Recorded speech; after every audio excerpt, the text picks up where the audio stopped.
Tarde demais. Jornada de restauração de Kelly Todd. Um romance baseado em fatos reais. Capítulo 5, narrado por Frida. Capítulo 5. Perdida e encontrada. Os dias que se seguiram à visita da polícia foram bem parecidos. James não pegou as crianças naquele fim de semana e fui salva de mim mesma. Eu estava obcecada em apenas querer falar com ele. Liguei para James o tempo todo e ele ignorou as ligações. Eu me escondia no meu quarto e chorava, onde as crianças não podiam me ver. Eu não comia, fiquei sentada, pensando no que poderia fazer para reconquistá-lo. Certa manhã, tive o que parecia ser uma ótima ideia. Não sei por que não pensei nisso antes. Minha melhor amiga era terapeuta. Ela era a resposta que eu precisava. Ela era uma jovem terapeuta, mas imaginei que um terapeuta é um terapeuta. Eu tinha ligado para ela e casualmente perguntei se ela aconselharia James e eu. Para minha surpresa e horror, ela me disse que precisava pensar muito sobre isso. Ela prometeu me ligar de volta no dia seguinte. Eu poderia dizer que não era o que eu queria ouvir. Estava certa. Ela recusou. Ela não achava que poderia ser uma terapeuta justa e neutra. Eu nem fiquei chateada. Eu só queria desligar para poder seguir para o próximo plano. Fui para a internet e comecei a pesquisar como trazer meu marido de volta. Fiquei surpresa ao ver tantos sites e pessoas diferentes que estavam passando exatamente pela mesma coisa que eu.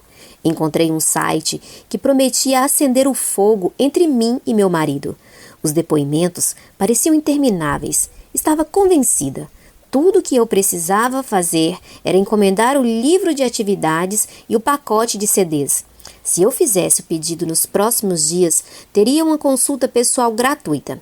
Eu fiz o pedido ali mesmo e fui encaminhada para a página onde você pode digitar sua situação e a autora e criadora do serviço enviaria uma análise pessoal gratuita. Bem, ela enviou e, de acordo com ela, James estava me traindo.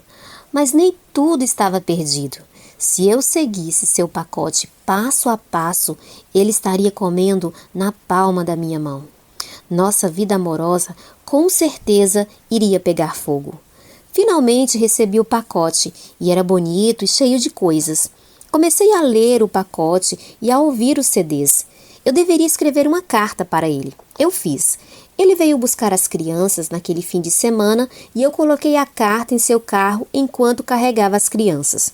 No domingo, quando ele deixou as crianças, verifiquei o carro para ver se ele havia levado a carta. E lá estava. Eu vi no chão, ainda fechada e pisoteada. Isso falhou. Outra abordagem era enviar comidas para ele no trabalho. Não ousei tentar isso. Eu sabia que seus colegas de trabalho pensavam que eu era louca e não queria envergonhá-lo ainda mais. Então, isso estava fora de cogitação. Outra sugestão era aumentar o charme, ser a pessoa por quem ele se apaixonou. Eu pensei que era a mesma pessoa, então como poderia voltar a ser quem eu já era? Essa ideia estava fora de questão. O conselho mais sugerido era ignorá-lo e bancar a difícil. Sair com amigos. Mostrar a ele que você está se divertindo muito sem ele. Os homens sempre querem o que não podem ter. Bem, fazia 3 meses que eu morava neste novo bairro, estava a 2 horas de trânsito dos meus amigos, tinham 2 filhos para cuidar e ele não estava por perto ou ligava para ver o que eu estava fazendo. Eu simplesmente desisti do pacote. Continuei minha pesquisa na internet e encontrei um círculo de oração por casamentos com problemas. Achei que não ia doer, então entrei. Acrescentei minha petição à corrente. Comecei a ler outras petições e orei por elas o melhor que eu pude com minha experiência limitada de oração. No dia seguinte, recebi uma mensagem do círculo de oração. Era uma mulher chamada Carol. Ela perguntou se poderíamos bater um papo online, porque ela orava e era um apoio para as mulheres que permaneciam pelo casamento. Eu não tinha ideia do que ela queria dizer, mas agradeci a ela e disse que apreciaria orar. Ela me deu seu número de telefone e perguntou se poderia ficar com o meu. Eu surtei. Eu disse que ela poderia me dar seu número em vez disso. Eu nunca daria meu número de telefone a alguém online, exceto por James. Estava convencida de que a situação era muito diferente. Por outro lado, ela era uma mulher estranha que afirmava orar pelas pessoas. Ela provavelmente estava louca. Ela facilmente me deu seu número de telefone, mas eu não liguei para ela.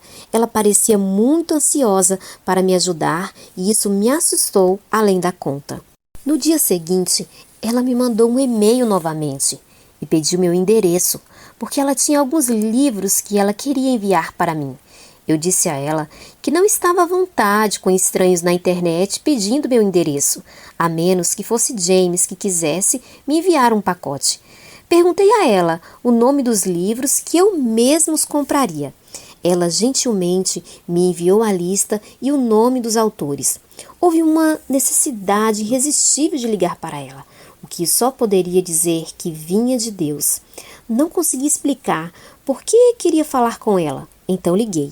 Conversamos um pouco e nos conectamos imediatamente. Eu não sabia o que aconteceu, mas sabia sem dúvida que ela deveria estar na minha vida. Ela me pediu mais uma vez meu endereço e me senti à vontade para dar a ela. Durante nossa conversa, ela perguntou se eu era salva. Eu disse a ela que não sabia o que isso significava, então achava que não. Ela me explicou o que significava, me perguntou se eu gostaria de ser salva e eu disse que sim. Ela me pediu para orar com ela e nós o fizemos. Não me sentia diferente, mas estava contente com o que acabara de acontecer. Eu fui salva. Mais tarde, naquela noite, minha prima me ligou. Ela era uma figura permanente no meu relacionamento com James. Éramos os 3 mosquiteiros, antes de James e eu nos mudarmos inicialmente. Naquela noite, ela me ligou para dizer que havia falado com James e que ela achava que eu deveria começar a seguir em frente com minha vida. Ela realmente acreditava que ele não me amava mais e que eu estava me machucando na esperança de me reconciliar com ele. Toda a raiva e dor que eu tinha por dentro começaram a se desencadear. Pedi a ela que me apoiasse ou cuidasse da sua vida e desliguei na cara dela. Eu tinha o hábito de desligar na cara de pessoas que tentavam colocar um pouquinho de bom senso em mim. Pensei naqueles que não apoiaram e eram todos. Minha mãe e minha irmã só queriam o que era melhor para mim, mesmo que isso significasse separação. Minha melhor amiga não queria se envolver de forma alguma. Minha prima me disse para superar isso e meu marido não me queria mais. Naquela noite tive um colapso nervoso. Liguei para minha mãe e disse algumas das coisas mais horríveis que alguém poderia dizer a uma mãe. Eu a culpei por não me amar o suficiente. Eu disse a ela que fui tão mal amada quando criança que, quando alguém se apaixonou por mim, agarrei-me a isso como tábua de salvação. Eu não permitiria que aquele amor fosse tirado de mim e eu não sabia como lidar com isso. E era tudo culpa dela. Ela chorou e eu chorei. Naquela noite, ela chegou em minha casa à meia-noite junto com minha irmã. Ela me pediu para ir para casa com ela por alguns dias.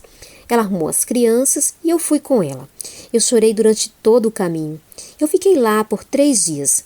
Tentei esconder meu forte desejo de ligar para James e por isso não liguei para ele tanto quanto fazia em casa. Era como uma droga que eu não poderia ficar sem. Fiz desintoxicação por 3 dias e doeu, mas era preciso. Fui para casa contra a vontade da minha mãe. Eu assegurei a ela que ficaria bem e eu falava sério. Ao chegar em casa naquela manhã, eu tinha um pacote esperando por mim. A leitura sugerida por Carol havia chegado. Abri o pacote e joguei os livros no sofá desinteressada. Arrumei as crianças e desfiz nossas malas. Estar em casa foi mais difícil do que eu pensava que seria. Toda a minha dor veio à tona depois de algumas horas. Para tentar tirar minha mente de tudo isso, verifiquei meu e-mail. Enviei a Carol uma mensagem agradecendo pelos livros. Eu verifiquei meu identificador de chamadas e ninguém ligou em 3 dias.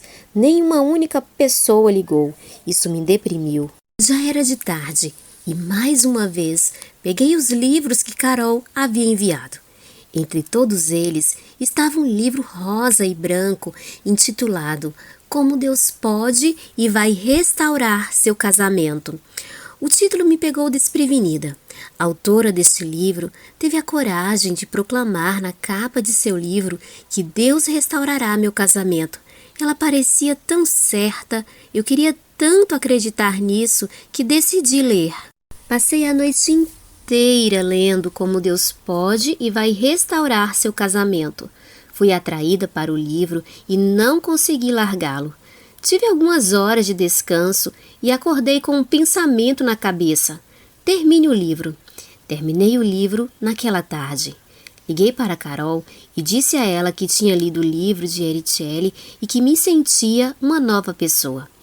Ela perguntou como, e eu expliquei a ela que tinha fome de fazer tudo à maneira de Deus. Eu queria ler a Bíblia e orar o dia todo. Eu queria estar o mais próximo possível de Cristo. Eu estava com muita vergonha de todas as coisas que havia feito que não agradaram a Deus e que queria mudar. Carol me disse que nasci de novo e que o Senhor colocou um novo espírito dentro de mim. Fiquei muito feliz. Maio de 2018 foi o início de uma nova vida para mim e minha família.